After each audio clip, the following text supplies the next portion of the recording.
Who is this devil? Is he real? Or is it a figment of your imagination? Or is it just something in philosophy? According to the Quran, he's very real. Substance is real, you just don't see it. He lived before us, he's still alive today. That's an amazing subject right there, isn't it?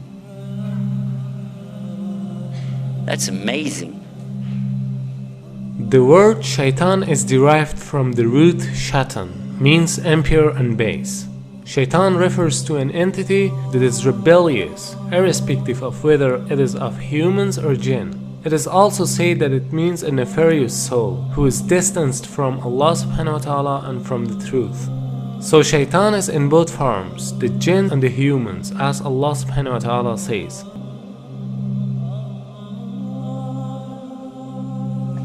Now what is this about the jinn? Why do you have to believe in that? Well, they're part of something called al-ghaib. Al-ghaib means the things you don't see, the unseen.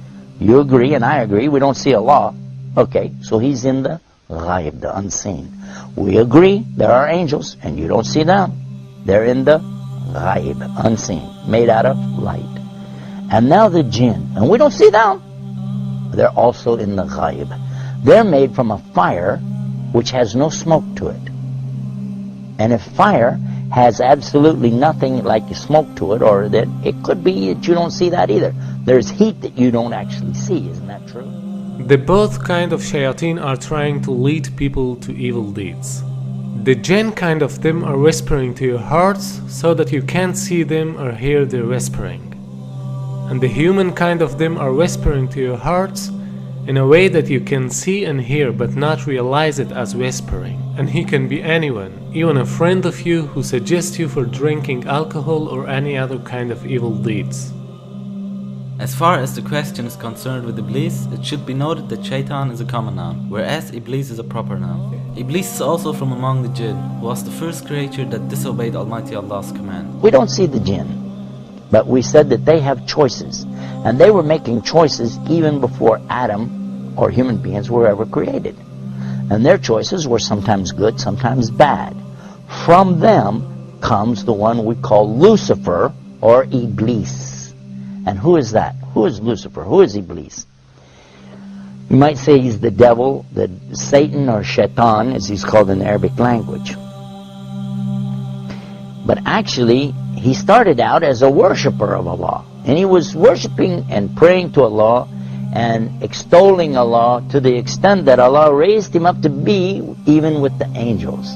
Now remember, this guy Iblis is not an angel, but he was worshiping alongside of them because of his ibadah or worship, being so lovely, and Allah raised him up, you see. But then what happened? And this is an important story. So we'll digress from a moment from our beauties of Islam to go into this to get a concept here to understand a big mistake that some people make when they say that he's from the angels. Angels don't make mistakes. They do as they're commanded. So when Allah created the best of his creation, what did he create? He created Adam, a human being. He created Adam from what? He created him from mud or clay. I want to show you what happened after Allah created Adam. Allah ordered all the angels, bow down. And all the angels did because they have to do as they're commanded. And they bowed down. All of them bowed. Except Iblis. He didn't bow down. Now if you read this in context, you'll understand that he was not an angel. But if you just read the words, all the angels bowed down except Iblis, you'll say, well see, that means he was an angel.